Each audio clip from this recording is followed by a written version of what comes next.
श्रीमद् भागवतम में ना एक बहुत ही पावरफुल मोमेंट है। एक ऐसा पल जहाँ एक हीरो बिखर जाता है, एक पूरा का पूरा युग खत्म हो जाता है और हमें समझ आता है कि असली ताकत आखिर होती क्या है। चलिए आज इसी कहानी में थोड़ा और गहरा उतरते हैं। ये शब्द है अर्जुन के, दुनिया के सबसे महान योद्धा के। सोचिए जरा, ये एक ऐसा सवाल खड़ा करता है कि भाई ऐसा तो क्या हो गया होगा जो दुनिया के सबसे बड़े वॉरियर को इस तरह से तोड़ कर रख दे। जरा उस सीन को इमेजिन कीजिए। अर्जुन, जिसका नाम ही जीत की गारंटी था, वो अपने बड़े भाई राजा युधिष्ठिर के सामने खड़ा है, लेकिन वो अर्जुन लग ही नहीं रहा। उसका सारा तेज गायब है, चेहरा पीला पड़ चुका है और वो कुछ बोल भी नहीं पा रहा। मतलब अंदर से पूरी तरह टूट चुका है। तो चलिए सबसे पहले ये समझते हैं कि अर्जुन की ये जो हालत थी, ये जो निराशा थी, ये कितनी गहरी थी। जब युधिष्ठिर उनसे पूछते हैं कि आखिर हुआ क्या, तो अर्जुन के मुंह से जो सच निकलता है ना, वो दिल दहला देने वाला है। उनका दुख किसी लड़ाई में हारने का नहीं था, बल्कि उनके सबसे प्यारे दोस्त, उनके गाइड कृष्ण के इस दुनिया से चले जाने का था। और ये समझाने के लिए कि उन्होंने असल में क्या खो दिया है, अर्जुन अपनी एक एक बड़ी जीत को याद करते हैं। और आप देखिएगा, हर जीत में एक चीज कॉमन थी। वो याद करते हैं द्रौपदी का स्वयंवर। कैसे कृष्ण की मौजूदगी में उन्होंने उस नामुमकिन से लगने वाले लक्ष्य को भेद दिया था और बड़े बड़े राजाओं के बीच द्रौपदी का हाथ जीता था। उनकी ताकत का आलम ये था कि उन्होंने खांडव वन को जलाने में अग्निदेव की मदद की, इंद्र को हराया और तो और खुद भगवान शिव से भी युद्ध किया, जिनसे प्रसन्न होकर उन्हें पाशुपतास्त्र मिला था। और उनका गांडीव धनुष, अरे वो तो कुरुक्षेत्र के मैदान में दुश्मनों के लिए खौफ का दूसरा नाम था। जब तक कृष्ण सारथी थे, वो धनुष वो अजेय था, अनस्टॉपेबल। और यही वो सबसे बड़ी बात कहते हैं। अर्जुन मानते हैं कि ये ताकत ये कभी उनकी थी ही नहीं, ये तो कृष्ण का दिया हुआ एक तोहफा था। वो कहते हैं, मेरे पास वही धनुष है, वही बाण है, मैं भी वही अर्जुन हूँ, लेकिन कृष्ण के बिना ये सब एक पल में बेकार हो गया, जैसे राख में घी डाल दिया हो, सब खत्म। और इस बात का सबसे बड़ा सबूत, सबसे शर्मनाक सबूत तब मिला जब वो कृष्ण की रानियों को द्वारका से हस्तिनापुर ला रहे हैं। रास्ते में कुछ मामूली ग्वालों ने उन पर हमला कर दिया और वो अर्जुन जो देवताओं से लड़ गया, वो उनसे हार गया। वो रानियों को नहीं बचा पाए। मतलब शक्ति पूरी तरह से जा चुकी थी। लेकिन अर्जुन का ये दुख, ये तो बस एक बड़ी तबाही का छोटा सा हिस्सा था। जो असल में हुआ था, वो एक पूरे युग के खत्म होने का इशारा था। अर्जुन बताते हैं कि कैसे कृष्ण का अपना वंश, यानी कि शक्तिशाली यदु वंश, खुद ही खत्म हो गया। कहानी एक ऋषि के श्राप से शुरू हुई, फिर सबने एक नशीला पेय पी लिया और नशे में एक दूसरे को ही मार डाला। पूरा का पूरा कुल आपस में लड़कर खत्म हो गया। और इस भयानक सेल्फ डिस्ट्रक्टिव लड़ाई के बाद जानते क्या हुआ? उस पूरे शक्तिशाली यदुवंश में से सिर्फ 4 या 5 लोग ही जिंदा बचे, बस। मतलब टोटल डिस्ट्रक्शन। तो कृष्ण का जाना सिर्फ एक दोस्त का जाना नहीं था, ये एक युग का अंत था। श्रीमद् भागवतम कहता है कि जिस पल कृष्ण ने इस धरती को छोड़ा, ठीक उसी पल कलयुग यानी पाप और पाखंड का युग शुरू हो गया। अब कहानी का फोकस अर्जुन से हटकर राजा युधिष्ठिर पर आता है और देखते हैं कि इस दिल दहला देने वाली खबर पर उनका रिएक्शन क्या था। युधिष्ठिर बहुत बुद्धिमान राजा थे। वो अपने चारों तरफ देखते हैं और उन्हें बदलाव साफ नजर आने लगता है। लोगों में लालच, झूठ, क्रूरता, हिंसा, ये सब बढ़ता जा रहा था। वो समझ जाते हैं कि अर्जुन जो कह रहा है वो सच है। कलयुग आ चुका है। अब सोचिए, ऐसे में कोई राजा क्या करता? अपनी ताकत बढ़ाता, सेनाएं खड़ी करता, है ना? लेकिन युधिष्ठिर ने कुछ बिल्कुल अलग किया। उन्होंने इस अंधेरे से लड़ने के बजाय इससे परे जाने का फैसला किया। उन्होंने अपना राजपाट अपने पोते परीक्षित को सौंपा और सब कुछ छोड़ दिया। और यहीं से कहानी अपने आखिरी पड़ाव पर पहुंचती है, पांडवों का अंतिम त्याग। पांडव भाई और द्रौपदी अपना राजपाट, अपने कीमती कपड़े, अपनी पहचान, सब कुछ, लिटरली सब कुछ छोड़ देते हैं। इस दुनिया से अपना हर रिश्ता, हर बंधन वो तोड़ देते हैं। और उनका ये बदलाव ये पूरा था। उन्होंने पेड़ की छाल के कपड़े पहने, मौन व्रत ले लिया, अपने बाल भी नहीं संवारे, बिल्कुल पागलों की तरह दिखने लगे। ऐसा लग रहा था जैसे उनका इस दुनिया से कोई लेना देना ही नहीं है। और सच भी यही था, अब नहीं था। और वो उत्तर दिशा में हिमालय की तरफ चल पड़े, बिना एक बार भी पीछे मुड़कर देखे। तो आखिर में ये कहानी हमें एक बहुत गहरे सवाल के साथ छोड़ जाती है। सच्ची शक्ति आखिर आती कहाँ से है? क्या वो हमारे धनुष बाण में है, हमारी काबिलियत में है, या फिर उस सोर्स में है जहाँ से ये सब कुछ आता है? अर्जुन की कहानी तो यही दिखाती है कि सबसे बड़ा हीरो भी अपने सोर्स के बिना कुछ भी नहीं है, बिल्कुल जीरो। तो फिर असली शक्ति क्या है? इस पर सोचिएगा जरूर।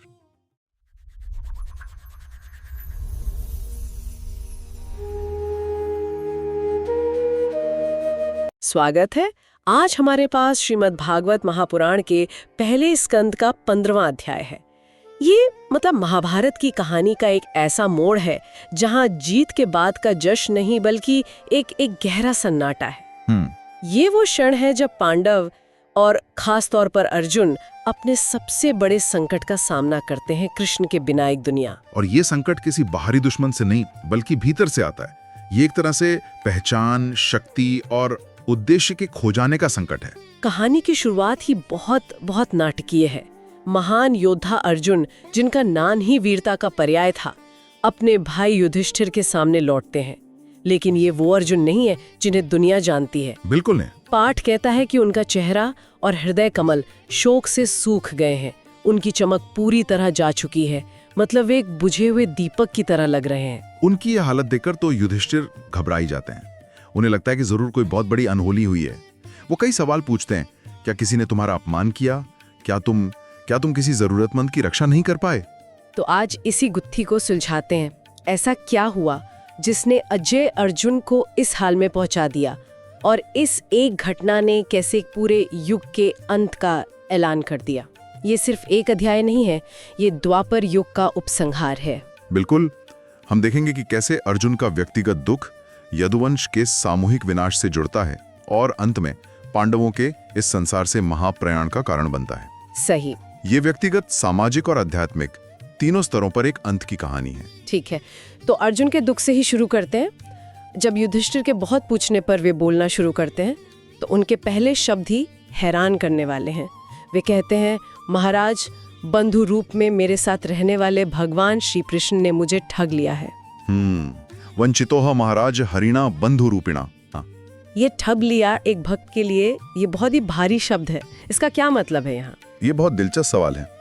देखिए, यहाँ ठगने का मतलब धोखा देना नहीं है। अच्छा। बल्कि एक ऐसी स्थिति में छोड़ देना है जिसकी अर्जुन ने कभी कल्पना भी नहीं की थी।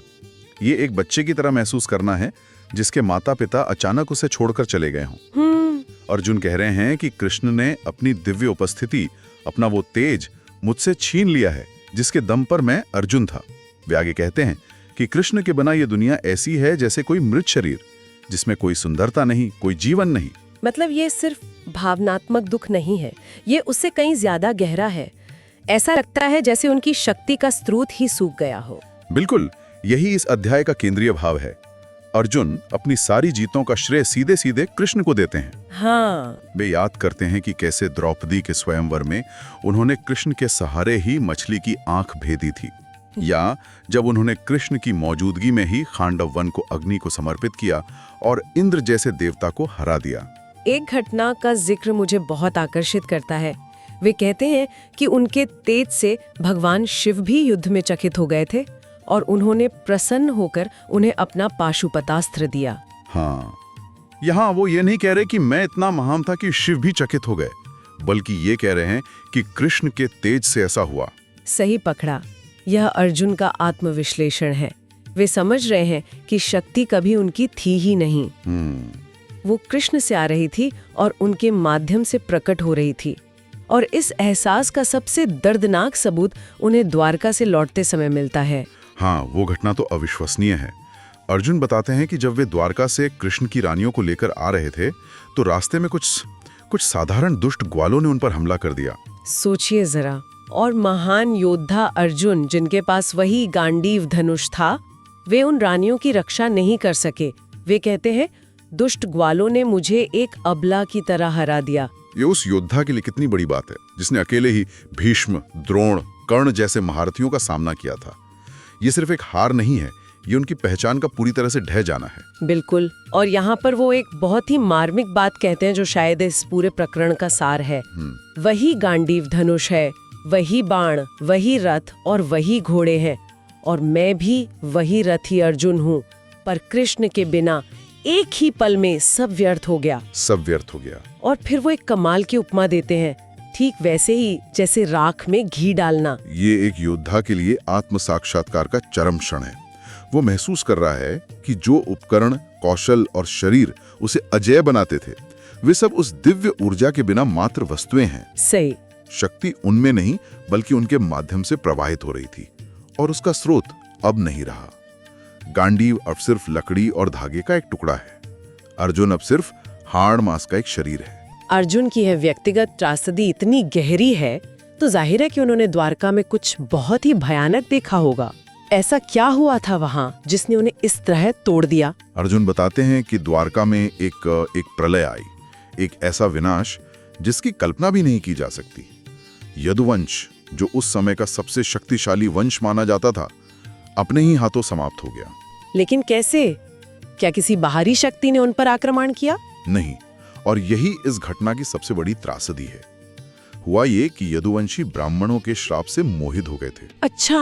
अहंकार में आकर उन्होंने ऋषियों का अपमान किया था, जिसके फलस्वरूप उन्हें श्राप मिला।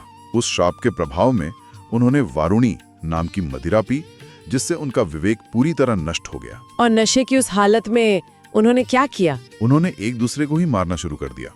वे इतने बेसूब थे कि एक दूसरे को पहचान भी नहीं पाए, और मुक्कों और घास के तिनकों से, जो श्राप के कारण लोहे के मुसल बन गए थे, आपस में ही लड़कर मर गए। अरे बाप रे। अर्जुन कहते हैं कि अंत में गिने चुने 4 या 5 लोग ही बचे थे। एक पूरा का पूरा शक्तिशाली वंश आपसी कला में नष्ट हो गया। ये तो बहुत ही भयावह है। ये किसी युद्ध में मरने से भी ज्यादा दुखद है। लेकिन यहाँ एक सवाल उठता है, भगवान कृष्ण तो वहीं थे, उन्होंने अपने ही कुल को ऐसे नष्ट होते हुए क्यों देखा? ये एक बहुत गहरा प्रश्न है, और पाठ इसका 2 स्तरों पर जवाब देता है। पहला, यह भगवान की ही लीला थी। यह पृथ्वी का भार उतारने की उनकी योजना का हिस्सा था। यदुवंशी बहुत शक्तिशाली हो गए थे, और शायद अहंकार के कारण वे भी पृथ्वी पर एक भार बन रहे थे। और दूसरा स्तर क्या है? दूसरा स्तर एक बहुत ही शक्तिशाली उपमा के जरिए समझाया गया है। पाठ कहता है कि जैसे कोई कांटा निकालने के लिए दूसरे कांटे का इस्तेमाल करता है और फिर दोनों को फेंक देता है, अच्छा, वैसे ही भगवान ने यदुवंश रूपी कांटे का उपयोग पृथ्वी पर दूसरे दुष्ट राजाओं रूपी कांटों को निकालने के लिए किया, और जब काम पूरा हो गया तो उस वंश का भी संहार कर दिया। ये तो दैवीय योजना का एक बहुत ही निर्मम और व्यवहारिक दृष्टिकोण है।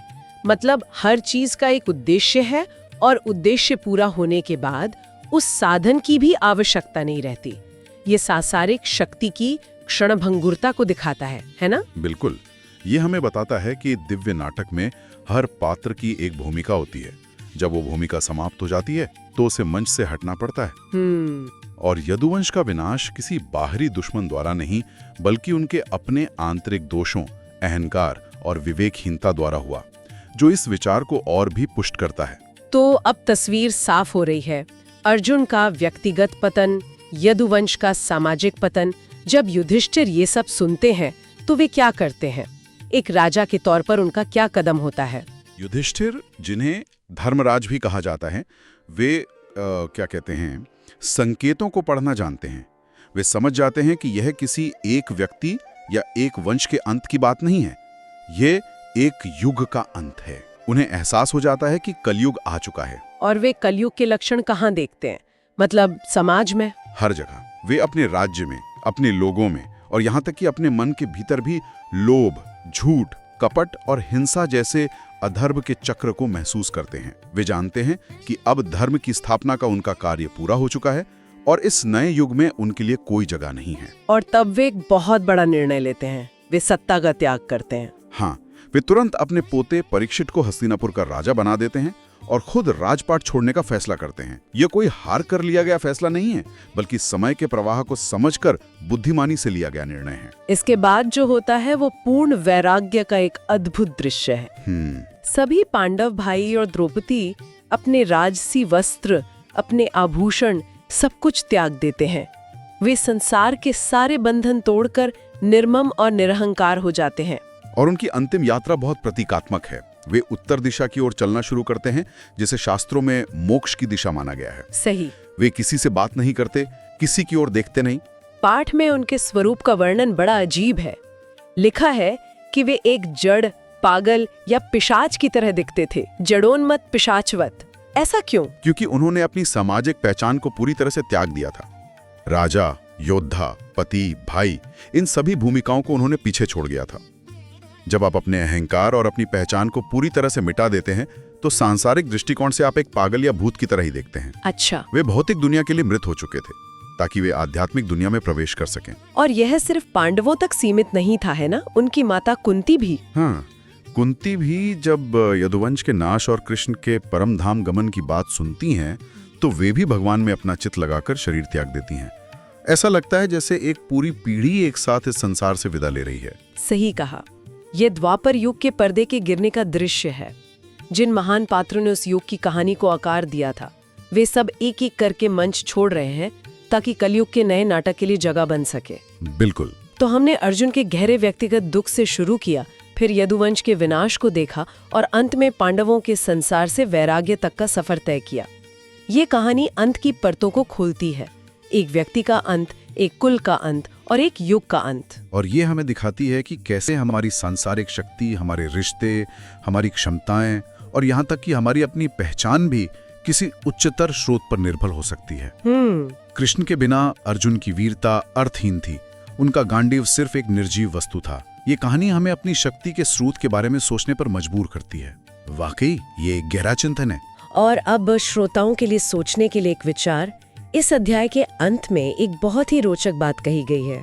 क्या? कहा गया है कि जो कोई भी पांडवों की इस अंतिम यात्रा की कथा को श्रद्धा से सुनता है, उसे भगवान हरि में भक्ति और सिद्धि प्राप्त होती है। ये थोड़ा विरोधाभासी लगता है ना? एक कहानी जो इतनी हानि, दुख और अंत से भरी है, वो सुनने वाले के लिए सिद्धि का मार्ग कैसे बन सकती है? और यही आज का विचार है। विनाश की इस कथा में सृजन का बीज कैसे छिपा हो सकता है? कैसे किसी चीज के पूरी तरह खत्म हो जाने की कहानी को सुनकर हमारे भीतर कुछ नया और आध्यात्मिक जन्म ले सकता है? ये कहानी हमें क्या सिखाती है कि कुछ नया पाने के लिए क्या पुराने का पूरी तरह से मिट जाना जरूरी है?